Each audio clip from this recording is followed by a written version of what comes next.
সঙ্গীত শিল্পী হিসেবেই যাত্রা শুরু করেছিলেন শূন্য দশকের জনপ্রিয় তারকা তাহসান খান। প্রশংসা কুড়িয়েছেন অভিনয় শিল্পী হিসেবেও। কিন্তু দুঃসংবাদ হল ভোকাল কর্ডের অসুস্থতায় ভুগছেন তাহসান। হেটেরোটোপিয়া নামক এক রোগ বাসা বেঁধেছে তার কণ্ঠনালীতে। সম্প্রতি একটি সংবাদ মাধ্যমে দেওয়া ভিডিও সাক্ষাৎকারে তাহসান জানালেন, কয়েক বছর আগে তার ভোকাল কর্ডে একটি রোগ ধরা পড়ে। মূলত 2018 সাল থেকে শুরু হয় এই সমস্যা। এরপর থেকেই আগের মতো অনায়াসে গান গাইতে পারেন না তিনি। এমনকি কখনো আগের মতো গাইতে পারবেন কিনা তা নিয়েও রয়েছে শঙ্কা।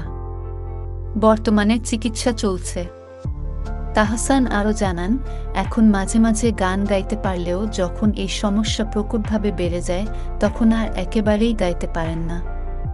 এ সময় শ্রোতাদের উদ্দেশ্যে তিনি বলেন, ভবিষ্যতে যদি আমার কনসার্ট কমে যায় অথবা আমার লাইভে গান গাওয়া কমে যায় তাহলে মনে করবেন আমার এই সমস্যাটার কারণেই আমি আর গাইতে পারছি না।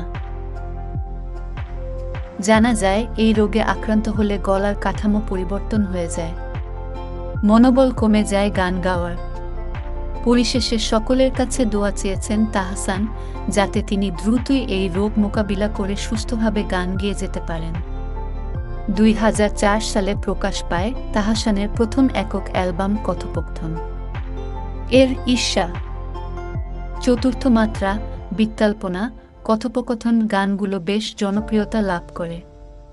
এরপর প্রকাশ পায় তার আরও একটি অ্যালবাম, নাম কৃতদাসের নির্বাণ। এতে ছিল প্রেম মাতাল, কাদাস প্রভৃতি গানগুলো। এই অ্যালবাম প্রকাশের পর তাহসানকে আর পেছন ফিরে তাকাতে হয়নি। দেশ জুড়ে মুখে মুখে ফিরতে শুরু করে গানগুলো।